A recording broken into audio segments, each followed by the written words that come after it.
Okay, today, guys, we're going to be doing something a little different. We're going to be listening to a horror story called Sound on the Zone. It's actually made by 7 Second Riddles, which I love 7 Second Riddles. It's the best. So, let's do it in 3, 2, 1. It's also Fortnite.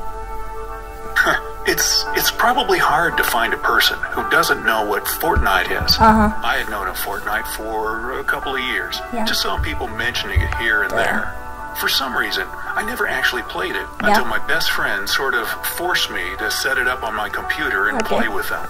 They insisted on playing in squads, which is what you call playing in groups of 4 people. My friends were Max, John, and Dan. Max was... That is creepy. They have white eyes. They're blank. Actually the best player among us. He spent hours and hours playing Fortnite. He knew the game inside out and was basically the one who started this squad match. His parents were away for a week, and his aunt, who was staying with him, didn't mind him playing Fortnite. John was the second best, who joined recently, but was a smart kid who is just good at everything he does. Then there was Dan. He was silent most of the time, and... Dan, you're sus. You don't have a mouth. That's really sus. Look at that. Spoke only when he had problems and needed some help. I think his parents weren't very happy about him playing Fortnite, so he had to be cautious and make sure they don't hear him playing it. Max, John, and I were just goofing around, making jokes, encouraging each other, and just talking about nothing the whole time. You know how it goes. It was my first time playing Fortnite. Max and John did their best to help me understand. They almost all of them have the default skin. Over the headset how to play. In an hour and a half, I started to make some progress. I was getting more and more excited, finally seeing why people were so into Fortnite.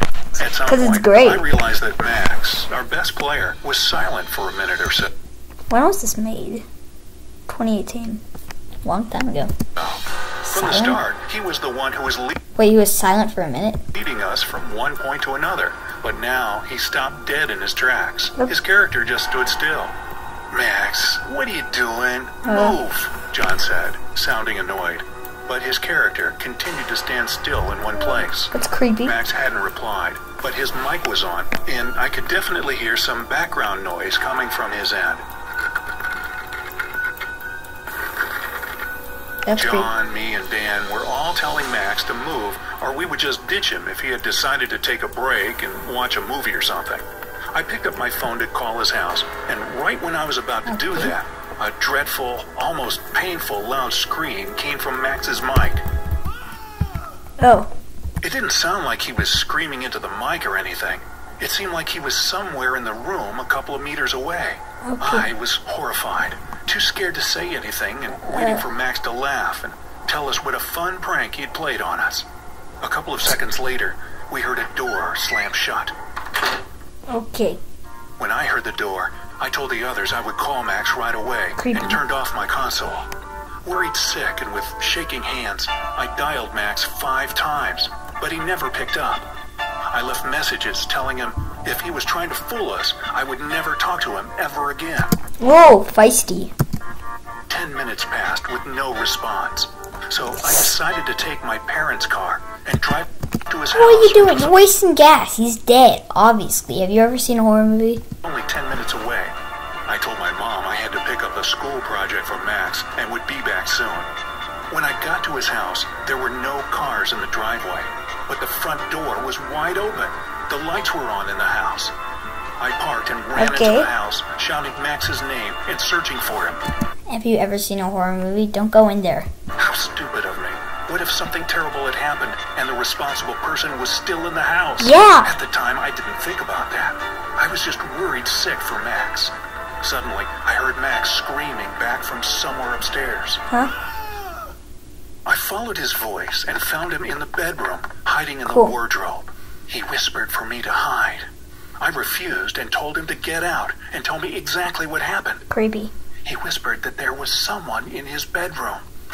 I joined him in the wardrobe and told him that I searched the house and there was nobody. Besides, the front door was open, and if there was somebody, they had fled in a hurry. It took him a while to calm down, and finally tell me the whole story in detail. Okay.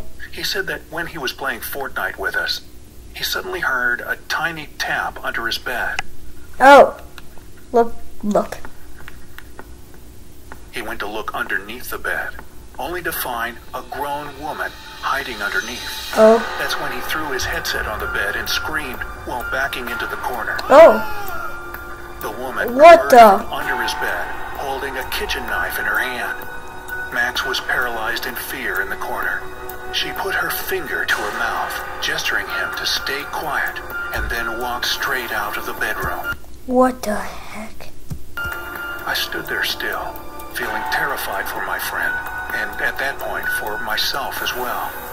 We didn't know if she was still there or not, and the only thing we could... Okay, there's only 1 minute and 26 seconds left. We can probably make it through this. And had to do was to get out and call the cops. Yep. All we had to do was to get out of the wardrobe and reach the phone, which was a couple of meters away from us. He had a baseball bat in his wardrobe, Nice. So I grabbed it, and we carefully opened the door, and as quietly as we could, went towards the phone, scared out of our minds. When the police came, we had no idea what to expect. Besides, we didn't know where Max's aunt, who was supposed to be in the house, had disappeared to. 2 cops showed up. One of them went inside the house to check around, while the other stayed with us and wrote everything we said into a small pocket notebook. Suddenly, while we were talking to the officer, a car pulled up to the house, and Max's aunt got out.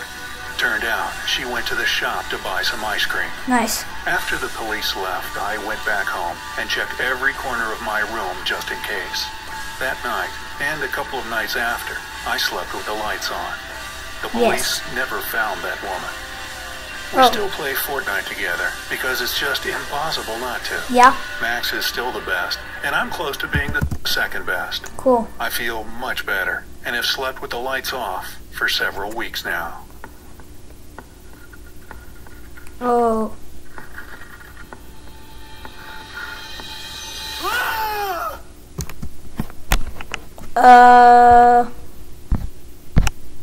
I'll just go to the camera so you can...